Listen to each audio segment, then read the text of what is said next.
In the winter of 1636, inside a dimly lit tavern in Haarlem, a merchant slid a heavy leather ledger across a scarred wooden table. Inside it, inked in precise, looping Dutch script, was a binding contract. Not for land, not for spice ships returning from the East Indies, not for silver or silk or timber. The contract was for a single, dormant flower bulb. By early February of the following year, that one bulb could be traded for a grand canal house on the Herengracht. It could buy a lifetime of comfort, a small fortune, a future secured. And then, in a span of just a few days, it was worth less than the dirt it would eventually be planted in. History has remembered this moment as Tulip mania, the world's first financial bubble, a cautionary tale of greed, collective madness, and a nation that allegedly lost its mind over petals. But if you dig into the municipal archives, past the faded pamphlets and the sensationalized chronicles, a different story emerges, not of a country collapsing into hysteria, but of human nature stripped bare, of credit, trust, and the quiet, mechanical unraveling of a market before the modern financial system even had a name for what was happening. This is not just a story about flowers. It is a story about how value is invented, how it multiplies in the dark, and how it vanishes when the room empties. What you think you know about 1637 is probably wrong. Let us open the ledger. To understand why a tulip could ever command the price of a home, you must first understand the ground it grew in. The early 17th century, the Dutch Golden Age. The Netherlands was, without exaggeration, the financial engine of the known world. Amsterdam housed the first true stock exchange. The Dutch East India Company had perfected the joint stock model, allowing thousands of citizens to own fractional shares in global ventures. Capital moved faster here than anywhere else, and with that velocity came a new kind of wealth and a new kind of risk. Into this landscape of unprecedented liquidity arrived a foreign curiosity. Tulips were not native to the Low Countries. They traveled from the Ottoman Empire, passed through Vienna, and in 1593 reached the hands of Carolus Clusius, a Flemish botanist at Leiden University. Clusius planted them in the university gardens. He studied them meticulously. He kept them under lock and key, believing they were too valuable to be left unguarded. But bulbs, by their very nature, have a way of escaping. They multiply. They are stolen. They are gifted. By the 1610s, Dutch horticulturists had begun cultivating them seriously. And then they noticed something strange. Some tulips refused to reproduce true to their parent form. Instead of solid, uniform colors, they bloomed with violent, flame-like streaks, crimson bleeding into white, violet feathering against gold. The Dutch called them broken tulips. We now know the cause was not divine intervention or superior breeding, but a mosaic virus. It weakened the plant, made it fragile, and rendered it biologically inferior, but it made it breathtakingly rare. In a society where newly minted merchants, skilled artisans, and upwardly mobile professionals were desperately seeking markers of refined taste, the broken tulip became a living status symbol. It was portable, it was seasonal, it required patience. You could not rush a bulb. It took years to multiply, and some varieties never split at all. Scarcity bred desire. Desire bred social competition. And by the early 1630s, demand had violently outpaced biology. You could not buy enough flowers to satisfy the market, so the Dutch did what they do best. They financialized it.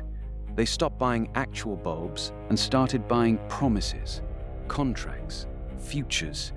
They called it windhandel, wind trade, because you were not purchasing a flower you could hold.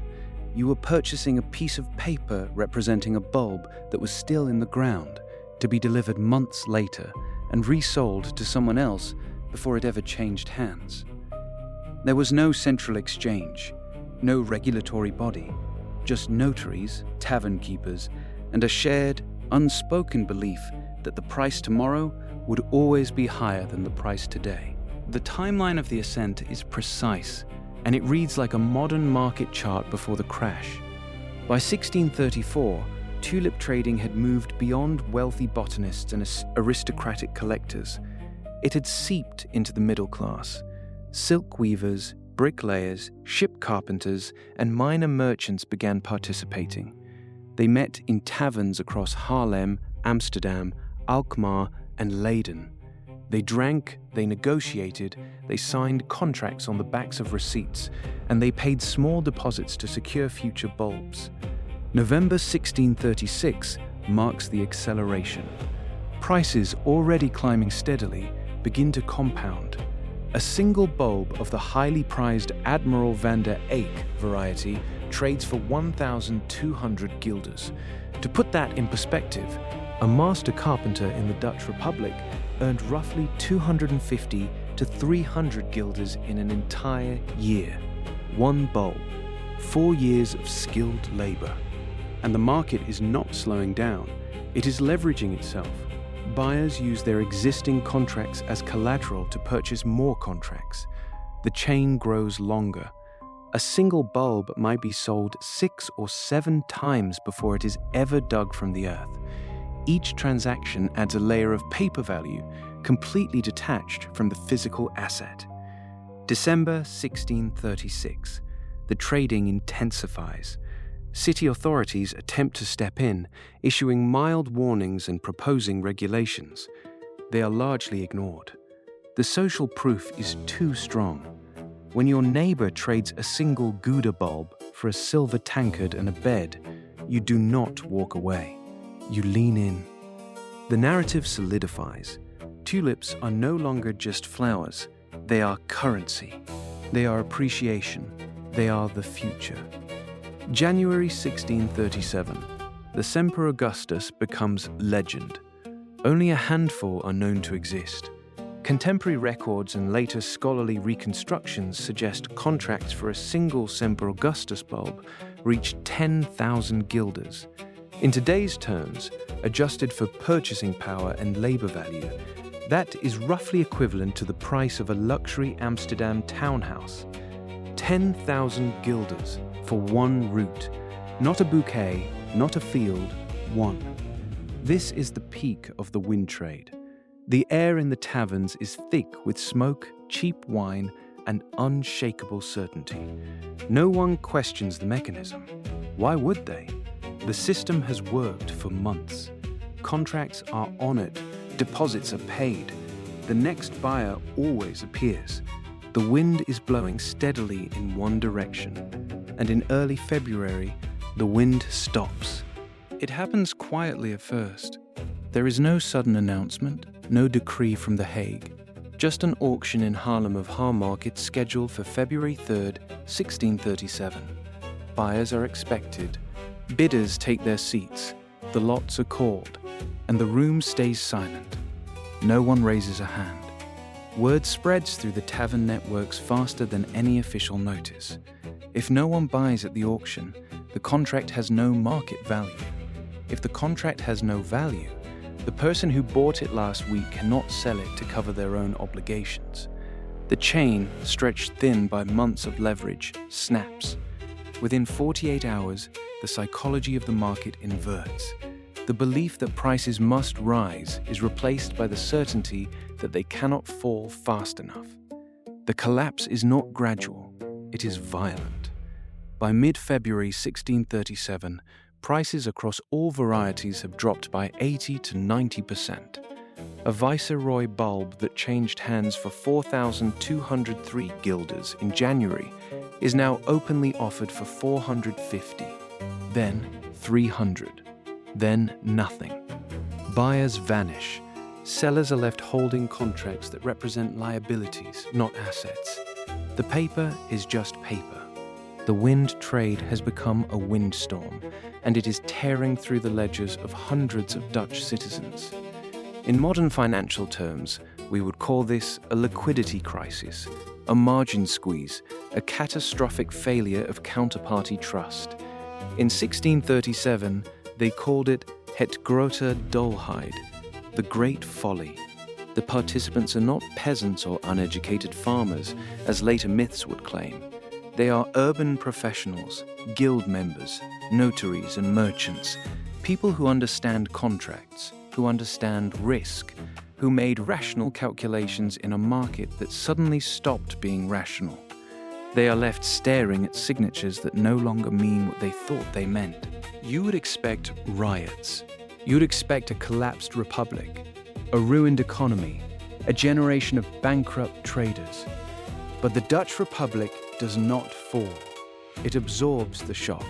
The municipal governments of Amsterdam, Haarlem, and Gouda recognized the immediate danger. A cascade of unpaid debts could freeze local commerce entirely. So they intervene. Not with bailouts, not with debt forgiveness, but with a compromise designed to restore order. City councils rule that tulip contracts can be legally voided, provided the buyer pays 10% of the original agreed price as a settlement fee. It is a pressure valve. It allows both sides to walk away without complete financial destruction. Most traders accept it. A handful file lawsuits. The courts dismiss them, citing the speculative nature of the agreements and the lack of physical delivery. The market, bruised but functional, moves on. By the spring of 1637, tulip trading has largely reverted to horticultural circles. The Dutch economy, built on global trade, shipbuilding, textiles, and banking, continues to expand for decades. So why does the myth of tulip mania as a national economic disaster persist for nearly 4 centuries? The answer lies in the 19th century. In 1841, Scottish journalist Charles Mackay published Extraordinary Popular Delusions and the Madness of Crowds. Mackay was not an economist. He was a storyteller. He painted a vivid, sensational picture of paupers trading their land for bulbs, of families ruined overnight, of a society consumed by irrational greed. His book was a bestseller. It shaped Victorian moral philosophy, and it cemented tulip mania as the ultimate cautionary tale in the popular imagination. But in 2007, economic historian Anne Goldgar published Tulip Mania: Money, Honor and Knowledge in the Dutch Golden Age. She did not rely on Mackay. She went to the municipal archives. She read the actual notary records, the court documents, the personal correspondence. Her conclusion dismantled the myth. The bubble was real, but it was highly localized. Fewer than a few hundred individuals were deeply involved. No major banks collapsed. The Republic's financial infrastructure remained intact. The mania lasted less than 6 months. The economic damage was a fraction of what history books claimed. The myth endures because it is useful. It is a moral fable, a mirror. Every time markets detach from fundamentals, the phrase returns. The dot-com boom of 1999, the housing bubble of 2007, the meme stock surge of 2021, cryptocurrency peaks and valleys. Journalists and economists reach for the same shorthand. It's tulip mania all over again. But history is not a loop. It is a spiral. The mechanics evolve. The psychology does not. We like to believe we have outgrown the tulip, that our algorithms, our central banks, our regulatory frameworks, and our economic models protect us from the old follies. But markets are not machines. They are ecosystems. They are built on trust, on narrative, on the quiet, relentless human belief that value is something we agree upon, not something that exists independently in the world. The Dutch in 1637 did not invent speculation. They simply gave it a new vocabulary: futures, leverage, liquidity, risk premium. We still use those words today. We just type them into glowing screens instead of scratching them on tavern napkins. What happened in Haarlem was not a failure of intelligence. It was a collision of mathematics and human nature. You had a scarce asset, a novel financial instrument, easy credit, social validation, and a story that sold itself. This time is different. The line only goes up. Someone else will always pay more. In the archives of Haarlem, a notary's ledger from February 1637 sits under climate-controlled glass. The ink is browned, the paper's brittle, but the numbers are legible. The names are real. Peter van den Broek, Jan de Vries, Clara Jansson. These were not fools. They were people who believed, genuinely and rationally within their own framework, that they were building wealth, not destroying it. That is the secret we keep missing when we look back. Bubbles do not form because people are stupid. They form because people are human, because we look at a rising trend and see opportunity, because we trust the crowd, because we believe the story right up until the moment the room goes quiet. And then, quietly, inevitably, we plant the next seed. The wind always returns. It just changes direction, and it always finds a new thing to carry.